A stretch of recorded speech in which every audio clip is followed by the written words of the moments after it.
NHL Network, and when Wayne Gretzky speaks, we listen. Here he is on Leon Draisaitl. This is a direct quote. The thing about Leon is he's an unreal passer, but he's a true goal scorer too. When I played with Brett Hull, if I gave him the puck in the slot, it was in the net. Leon gets a chance, it's in the net. Me and Connor McDavid, and I'm not trying to compare myself to Connor, we have to work for our goals. Leon is just a natural. Wait, that was... Wait, just let that sink in for a moment. Let's just take a break for a moment. It's Wayne Gretzky. Yeah. No, I mean, that's incredible. That he thinks that highly of Connor. Yes. I mean, if I'm Connor, I'm like, whoa, whoa, whoa, hang on a second. And then if you're Leon, yeah, the natural. Yeah.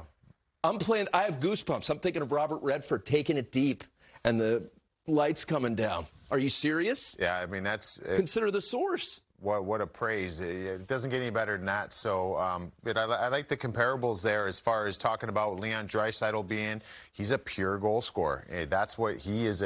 Connor's not a pure goal scorer, which is funny because he gets 30 in his sleep. But it's different. He has to have highlight reel. I mean, Leon could just blow a puck past a goalie. We don't really see Connor overly doing that.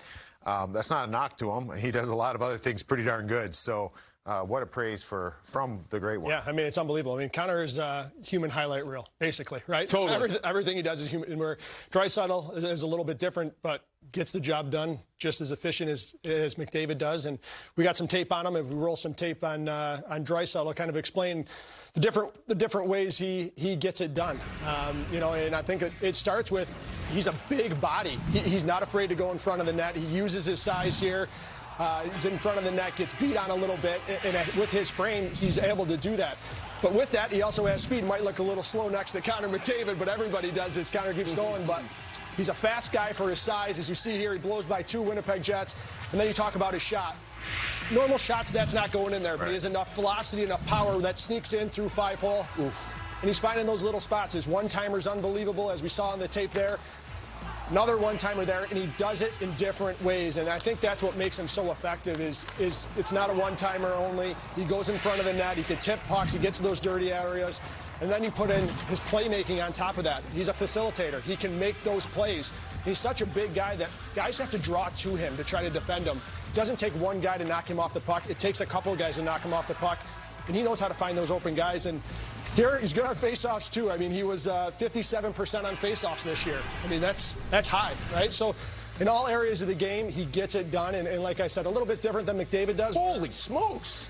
He's doing it. He's doing it a little bit different, but he's unbelievable at it, obviously, and it's impressive. It was Callie's idea to show his last 82 games. That's a season's worth of work. That's incredible. Yeah, I mean, it's unbelievable. And, Kucherov was up there, I think, last year or 2 years ago. 128. And if you go back even further than that, I think the last to do it was Yager and Lemieux. Yeah. Oh, my goodness.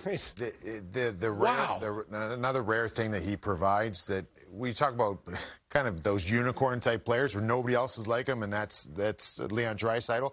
He's the only 50-50 guy that our league has seen in recent years, and I think the only one that can do it each year. 50 goals, 50 assists. Who else? I mean, Ovi's going to get he gets 50 all the time.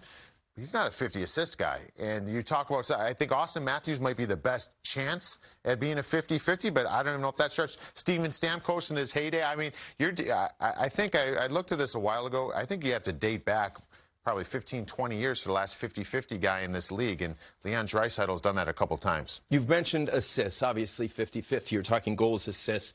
The game he played against Ottawa, he had 6 assists, Leon Draisaitl. The last guy to do that, Eric Lindros in the 20th century. If you're in the same breath, and both of them are such massive humans, to be able to set up 6 goals. Granted, it's Ottawa. They've lost 8 in a row, 7-1. But still, this is a National Hockey League opponent. Other people are playing Ottawa, too. Yeah. And we ain't seen that. Yeah. So, yeah, no, it's impressive what these guys do on a nightly basis. The fact that they're running away with the Art Ross between the two of them and the way that game went, I mean, Callie, I don't know. What do you... when I saw this the other night, when I saw the stat line, It's almost getting to the point where I'm numb to it, where I'm like, oh, cool, another big game. We're getting spoiled. Another big game from the boys. But yeah, they don't have, like, I get more surprised when they don't get any points or 1 point. And I was listening to the Tippett after the game too, and he was talking about Draisaitl coming into this year and how much he wanted to be a better two-way player. And I think that's huge for the Edmonton Oilers. I mean, look at them. They can put up all the points they want, but at the end of the day, they got to keep the puck out of the net. And I know both those guys want to win hockey games. And I don't put much into this at all. He's a +10 right now, but, I mean, that's important. You know, I mean, and to have him as one of your league guys coming in and making sure he wants to play good defensive hockey, that's going to trickle down. And that's what Edmonton needs. I mean, everybody loves the goals they score, the points they get. But at the end of the day, they want playoffs. And they want wins, right? So that team has to change a little bit mindset, but I love watching it. It's fun. We're talking small sample size earlier about standings. The third highest scorer in the league has 14 points. Both these guys are 21 and up. So they've already widened and created a gap. It reminds me of last year, a full season where Leon, Hart Trophy, Art Ross, we knew he was going to win those with weeks to go. It was either going to be him or Connor. This is, I like the way you guys put it, we're spoiled. We're accustomed to them putting up gaudy numbers to the degree that if they don't, you're like, whoa, what happened? What's wrong with them? Yeah.